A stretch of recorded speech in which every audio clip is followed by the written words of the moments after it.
Hey fellow plant enthusiasts. So these clear lid plastic storage bins are pretty good when one person wants to propagate a lot of plants in a high humidity environment. However, they're not all built the same, so I'm going to show you a few different ones and the pros and cons of each one. So stay tuned and enjoy. So this first storage bin is a Sterilite brand that you can find at Walmart. It has a nice seal to make sure it's completely airtight. It's not necessarily to be that airtight, but it's a nice touch. However, when you look at it, it has a groove on the inside and it limits the space. You know, if it had this much extra width in the center, you could put a few extra pots. But just checking, and I'm just using 2.5-inch pots to test out. It holds 3 coming down that way. And the base is flat, which is nice. But as you can see,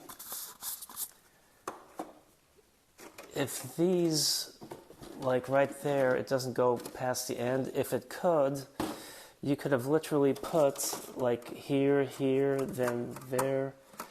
Yeah, you could have put maybe an extra one in the corner right there. You see, but then not in the middle. So it does hinder the amount you can put of these 2.5-inch pots. And you know, each pot, depending on what a person's style is, each bin will hold a different one, and based on your racks, the size of the bins you want. But the fact that it takes the inside a little bit, it eats up space that could have been used more effectively to propagate more plants per bin.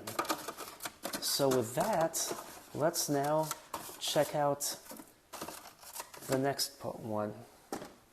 So for the next one,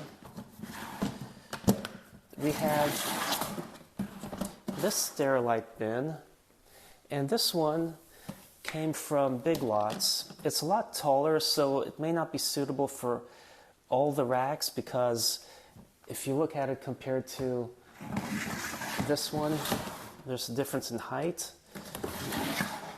But if you have taller plants, it actually works out better for taller plants.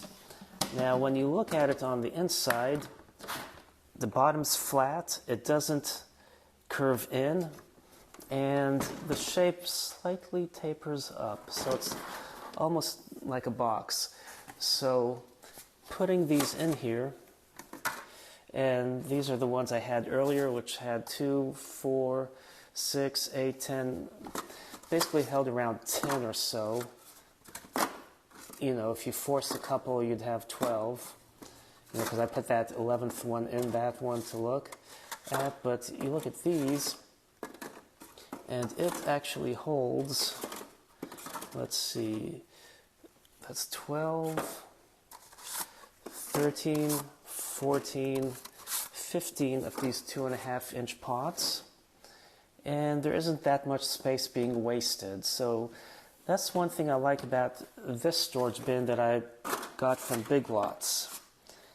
And this one is a 27 quart, but I wouldn't worry too much about the sizes that I use, because each person with their racks will want a size that's more suitable for them or for the type of plants being propagated.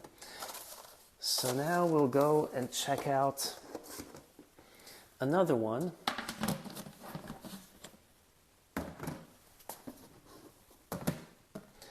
So this storage bin here came from Walmart, and when you look at it, it's flat, slightly tapers, which is nice. And it's also wider than the other ones, so you could probably fit, you know, if you have a little extra space on a shelf, this will fit a little more. But I'm not too keen on this one, actually, believe it or not, because you see this, it bulges in the middle. So then when you put these, they don't want to sit flat and they're harder to deal with. But what's nice is you can put 4 in a row, and then another 4.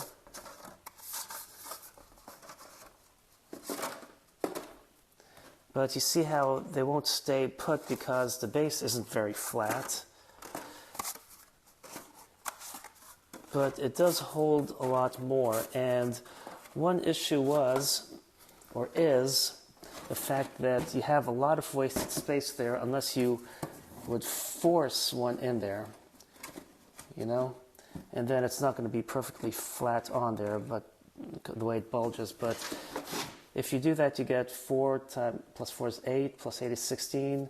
You can get a total of 20 in here. So that's a good thing, but the one thing I'm not too keen on is the fact that the center bulges.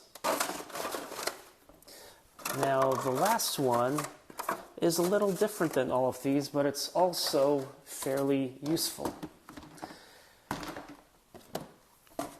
So this one came from the Family Dollar. So, you know, I have 2 that came from Walmart, 1 from Big Lots, and this one from the Family Dollar.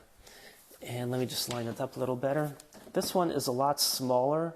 So what I can do with this one is essentially put sphagnum moss and propagate things that way, or use some smaller pots, maybe the 2-inch ones, or if I have a carpet plant, I can put these tall 2.5-inch pots in there. But also, if you have some plants you're propagating with low light, you can stack 2 of these. So, for example, you look at that, I can put a second one up here and put 2 stacked together on a grow rack.